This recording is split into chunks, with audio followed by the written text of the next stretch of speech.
Eddies.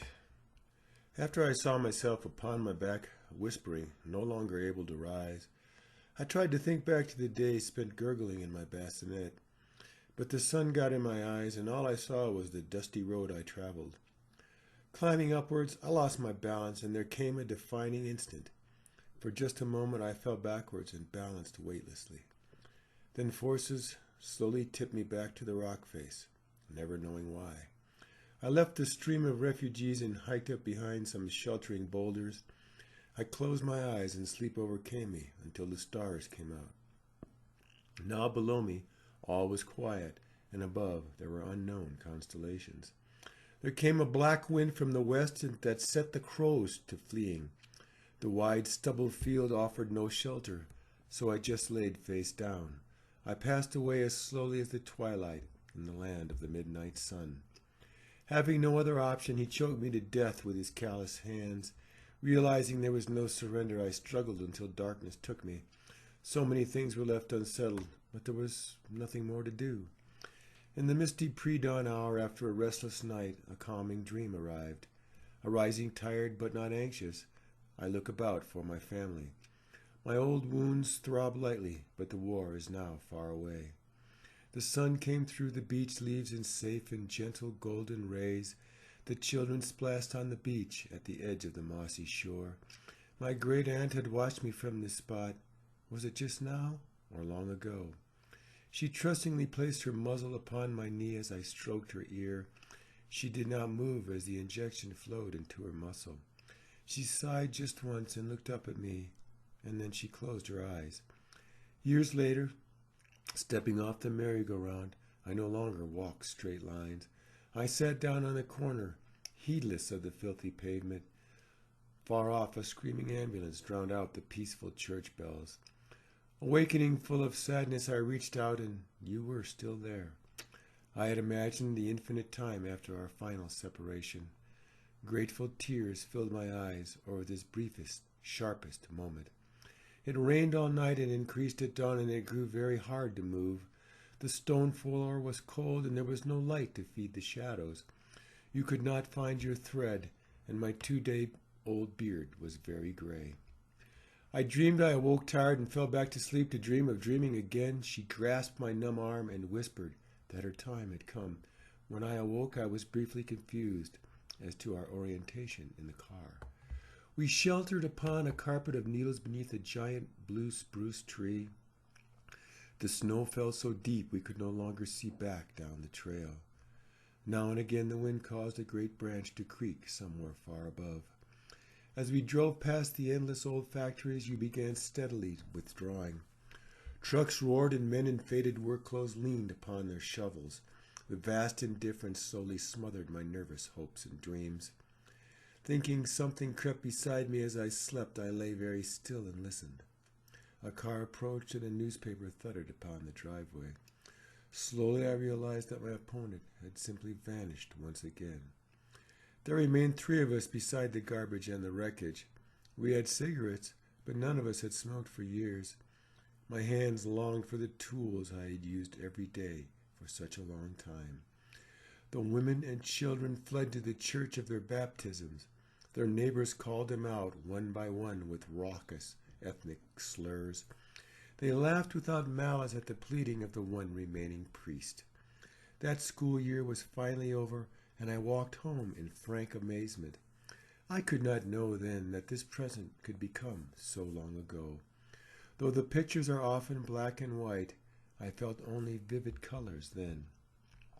As I tried to bring the huge salmon to shore, I slipped upon a rounded stone. I flopped upon my side and felt the cold water fill my waders.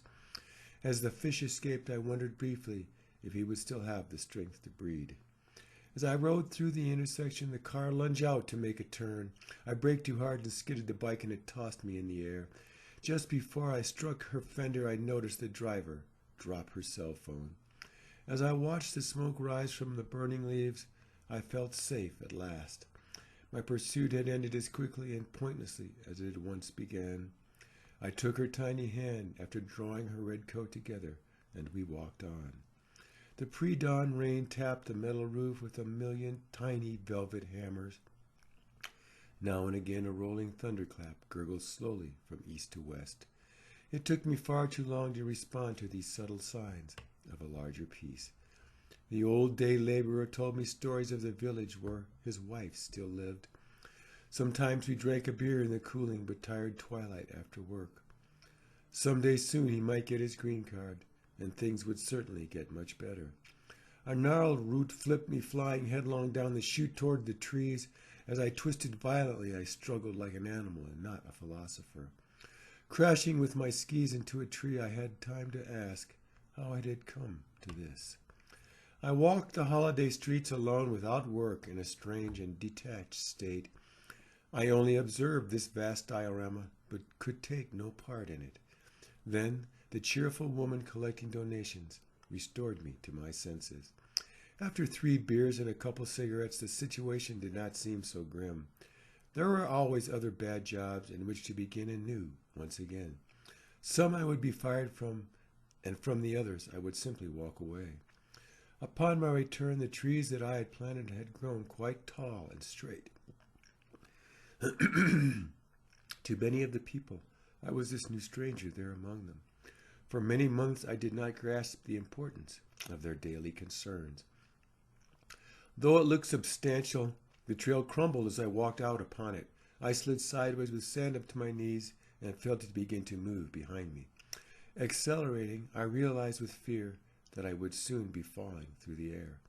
As we took a sharp corner, the outer wheel came off the battered car. Looking far down into the valley, I did not see it smash out my window. As the driver fought for control, I began to shout and choke an old Inca man. She'd showed me that she loved me in every way that she knew. I spurned her with all the abiding hatred that I felt for myself. When she finally left me, it took years for me to simply accept the blame. The handgun did not frighten her as much as the wild look in his eyes. She quickly rang up a nose-hill and handed him the contents of the till. His pocked and skinny, twisted face kept her from enjoying her loved TV shows. Too much cheap whiskey and bad acid had turned his eye whites yellow. Now the meth drew his cheeks in upon his toothless gums. The oven in the modular was clean because they never cooked at all. After his trailer had burned down, he decided he should go fishing. He picked us up hitchhiking on the way to his favorite lake. We talked briefly and then decided that we should go and fish together. All through the long nights, the nurses awoke her every couple hours. In the feeble November dawn, they cheerfully came to start her day. She said due to their regimen that she grew more tired all the time.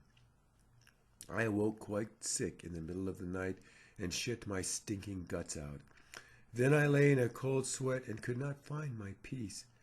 That morning I found to my surprise that I could no longer rise from my bed.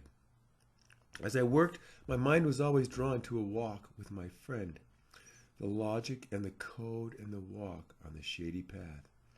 Now I have forgotten that work, but I remember well my preoccupation. As my slender, brightly painted bobber disappeared, I moved too slowly. My father calmly finished unhooking another bluegill. He outfished me on that last trip, but we all ate well in any case. Tossing aside my sweaty gear, I noticed I was sore through and through. The snow had been very good for many years, but I knew that soon I would have to learn to let it fall without me. When the smelly little man left her alone, she felt dirty and ashamed. For years she kept quiet and blamed herself for his actions. One day she could not resist taking aside his young stepdaughter.